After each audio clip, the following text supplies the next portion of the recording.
Hey everyone, Ted Kirkpatrick from Tourniquet, coming to you from my home studio in Milwaukee, Wisconsin. And I'm finally going to get to it here. I've had many requests to do some type of drum instructional, drum lessons, showing you how to do this or that double bass technique, how to play a certain tourniquet beat on a song, that sort of thing. So I am going to do my best to answer some of your questions and give you some of my techniques, what's helped me for better or worse. And you can incorporate that how you wish into your own playing if you choose. So I will tell you what I know and we'll see where it goes from there. So glad to have you on board, as it were, and we'll start off with my influences.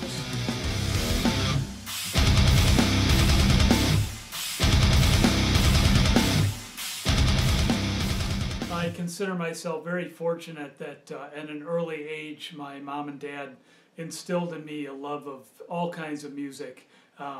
Not just the musicals, you know, we would go see Oklahoma and the Music Man and South Pacific and on, Gilbert and Sullivan, Pirates of Penzance, the Mikado.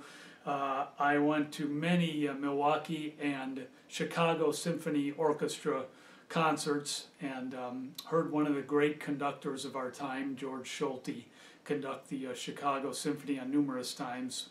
I'll never forget those events.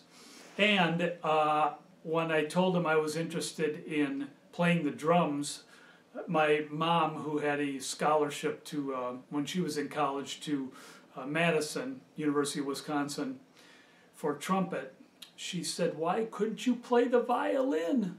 So when they found out it was drums, they were a little less than enamored to start with. But little by little, when they saw that, hey, maybe this kid can play a little bit, they, of course, perked up a little bit. So, as a result, I got to see Buddy Rich on numerous occasions, sometimes from the front row. I would go and sit at the State Fair Park in Milwaukee in West Allis and get there 3 or 4 hours early just to sit on that front bench right where I knew Buddy Rich's drum set was going to be. So that was definitely a thrill to see him play that close up on several occasions. And as I got a little older, 13, 14 years old, I'm dating myself now, watching Carl Palmer's drum solo on Carnival 9 just blew me away. I just thought he was, and still think he's a tremendous talented drummer, one of my favorites.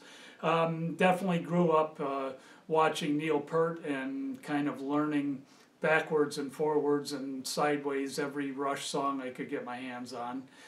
King Crimson was another big influence, watching Bill Bruford play and their music, which was, of course, a combination of very quirky, original, unique, but definitely a musician's band. Magma was another one that I just loved their music, even on further out there on the weirdness scale from King Crimson, but totally unique, awesome music. And got into a lot of the groove bands, you know, Pat Travers, Rick Derringer, and that kind of drumming that went along with that. And got into the fusion type stuff. Jean-Luc Ponty drummed to a lot of those albums. That's always a lot of fun to play to. And of course the really heavy stuff. You know, the first time I heard Master Reality by Black Sabbath, that album was fantastic. And just hearing the power of Bill Ward's drumming was an influence on me for sure. And as far as individual drummers, I've mentioned a couple. Got to throw Simon Phillips in there, was a big influence. Dave Weckl, Terry Bozzio, of course. Another one I just love is Deen Castronovo, who was a big influence on me. Hearing him with doing some of Marty Friedman's solo stuff, Dragon's Kiss and whatnot. And gosh, I'm sure I'm missing a bunch, but those are a few of my influences. early on, and just kind of took it from there. Took a little bit of each of those players, and tried to develop my own style. A lot of my so-called style, if you could call it that, comes from classical music. And you know, of course, I love the regular Bach stuff, the Mozart stuff, Beethoven.